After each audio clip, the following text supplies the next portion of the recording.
அருமை தமிழர்களே, சிவகுமாரின் அன்பான வணக்கங்கள். நம்ம மக்கள்கிட்டக்க ஒரு இயல்பு ஒன்று உண்டு, நீங்கள் கவனிச்சிருக்கலாம். ரொம்ப நாள் கழித்து உங்களை அவங்க பார்க்குறாங்க அப்படின்னா, என்ன முந்தியை விட இப்போ ரொம்ப இழைச்சி போயிட்டியே அப்படிம்பாங்க. இல்லைன்னா இன்னும் சில பேர், முந்தியை விட இப்போ நல்ல செழுமையாக இருக்கிற, நல்ல சாப்பாடு பலமோ, வீட்டுக்காரி புதுசாக வந்து நல்லா சமைச்சு போட்டுக்கிட்டு இருக்காளோ, கல்யாணமான புதுசில் கல்யாணத்துக்கு முந்தி அப்படி இருந்தால் இப்போ எப்படி இருக்கிற அப்படிம்பாங்க. அதாவது உங்கள் பேரில் அவங்களுக்கு அவ்வளோ அக்கறையாமா. அதனால தான் அவங்க உங்களை பார்த்த உடனே உங்கள் உருவத்துக்காக மெலிஞ்சு போனதுக்கு வருத்தப்படுறாங்க, இல்லைன்னா குண்டானதுக்கு சந்தோஷப்படுறாங்க அப்படின்னு நம்ம எடுத்துக்கணும். ஆனால் இதெல்லாம் சும்மா மேம்போக்காக பார்த்த உடனே ஏதாவது பேசணுமே அப்படின்றதுக்காக பேசுவது தான். அதை வைத்து கொண்டு உங்களுடைய தோற்றம், ஆரோக்கியம், உங்களுடைய அழகு இதையெல்லாம் நீங்கள் முடிவு செய்து விடக்கூடாது. இதுக்காக மனசு தளர்வதோ, ஐயோ நம்மளை பார்க்குறவங்களாம் இழைச்சிட்டேன்னு சொல்கிறாங்களே, கருத்துட்டேன்னு சொல்கிறாங்களே அப்படின்றதுக்காகலாம் வருத்தப்படக்கூடாதுன்னு மனோ தத்துவத்தில் சொல்கிறாங்க. பார்க்குறவங்களாம் உங்களை பற்றி எதாவது சொல்லிட்டு தான் இருப்பாங்க, அதை பெருசாக எடுத்துக்கூடாது. ஆனால் உடம்பு முழுக்க நல்ல செழிப்பாக இருந்தால் தான் அது ஆரோக்கியம், நல்ல திடமாக இருக்கிறது, கீப் ஃபிட் அப்படிம்பாங்களே. உடம்பு முழுக்க அது மாதிரி இருந்தால் தான் அது ஆரோக்கியம். இப்போ கை மட்டும் ஒரு பக்கம் வளருதுன்னு வச்சுக்கோங்க, முழு உடம்பும் வளர்வதற்கு பதிலாக கை மட்டும் ஒரு பக்கம் அப்படி தடிச்சுக்கிட்டே போகுதுன்னா அதுக்கு பேர் ஆரோக்கியம் இல்லை, அதுக்கு பேர் வீக்கம். கை வீங்கிருச்சுன்னு அர்த்தம். வரப்போ எங்கேயோ இடிச்சிருக்கிறாரு, இல்லை எவனோ அடிச்சிருக்கிறான்.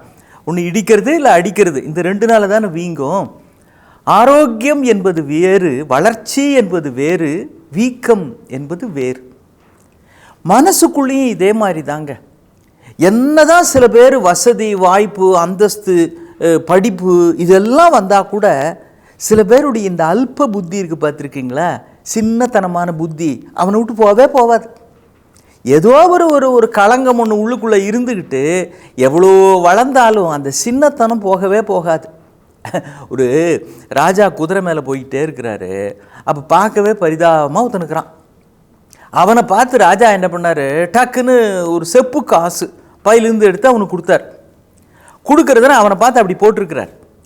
அது உருண்டு அவன் கிட்டக்க போகிறப்ப அவன் எடுக்கிறதுக்குள்ளே அவனையும் தாண்டி பக்கத்தில் ஒரு சாக்கடை, அந்த சாக்கடை உள்ள விழுந்துருச்சு. இவன் கொஞ்சம் கூட கவலையே படாமல் அந்த சாக்கடை உள்ள இறங்கி அவசரமாக அந்த செப்பு காசு எடுக்கிறதுக்காக போகிறான். ராஜாவுக்கு மனசு அப்படியே இறங்கிருச்சு, நம்ம போட்டதே ஒரு செப்பு காசு, அந்த செப்பு காசும் சாக்கடையில் விழுந்துருச்சு, அதையும் இவன் சாக்கடையில் இறங்கி எடுக்கணும்னா எவ்வளவு பசி பட்டினியில் இருக்கணும் அப்படின்னு, இங்கே வாப்பா இங்கே வா, அதை விட்டுரு, இந்தா இதை வச்சுக்கோ அப்படின்னு ஒரு வெள்ளி நாணயம் அதை எடுத்து அவனை பார்த்து கொடுத்தார். அவன் உடனே, சாமி தெய்வமாக பார்த்து உங்களை அனுப்பிச்சுது அப்படின்னு அந்த வெள்ளி காசு அதை வாங்கிட்டு திரும்பவும் சாக்கடை கிட்ட போய் அது எங்கே இருக்குன்னு அதை தேட ஆரம்பித்தான். இப்படி சொன்னா, டே அதை விட்டுறா, ஏன்னா அதுக்காக போயிருக்கிறேன் நான், உனக்கு வெள்ளி காசு இந்தா இரு அப்படின்னு பேக்கெட் உள்ள கை விட்டு திரும்ப ஒரு தங்க நாணயம் எடுத்து கொடுத்தார்.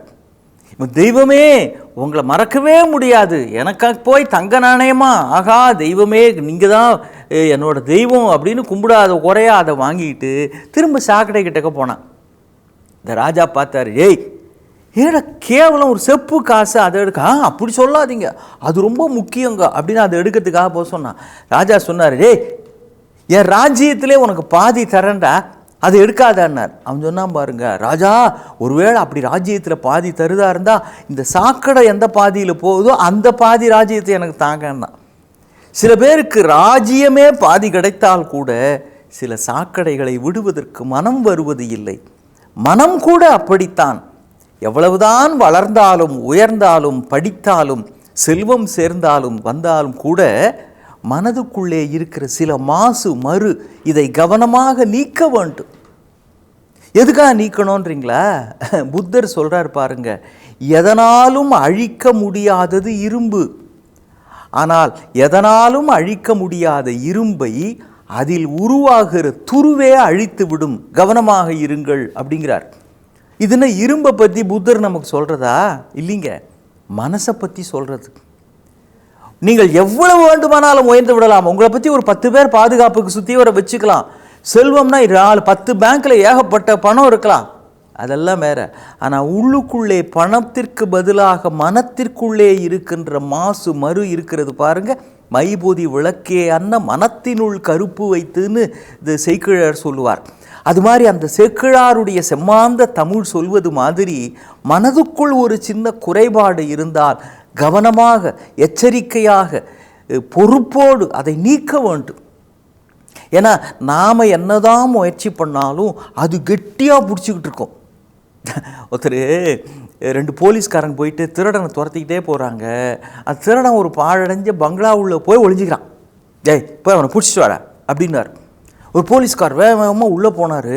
போனால் வர ரொம்ப நேரம் ஆளையும் காணும், திருடனையும் காணும், இவனையும் காணும். பிடிச்சிக்கிட்டு வெளில இருந்தே என்னப்பா ஆச்சு, அவனை இழுத்துட்டு வாப்பா அப்படின்னார். சார் அவன் வரமாட்டான் சார் அப்படின்னார். சரி நீயாவது வந்து தொலைன்னார். விடமாட்டான் சார் அப்படின்னாரான்.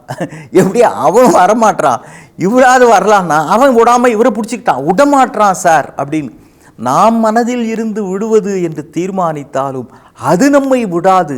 எனவே எச்சரிக்கையாக, கவனமாக மனதின் பகுதிகளை நாம் தான் ஸ்கேன் செய்வது என்பார்களே, அது மாதிரி தெளிந்த நல்ல அறிவினால் ஸ்கேன் செய்கிற பொழுதுதான் நமக்குள் வளர்ச்சி என்பது இருக்கும்.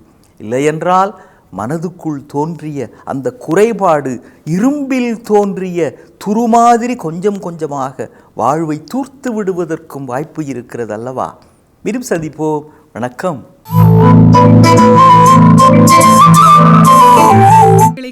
சன் லைஃப் சேனலை சப்ஸ்கிரைப் பண்ணுங்க.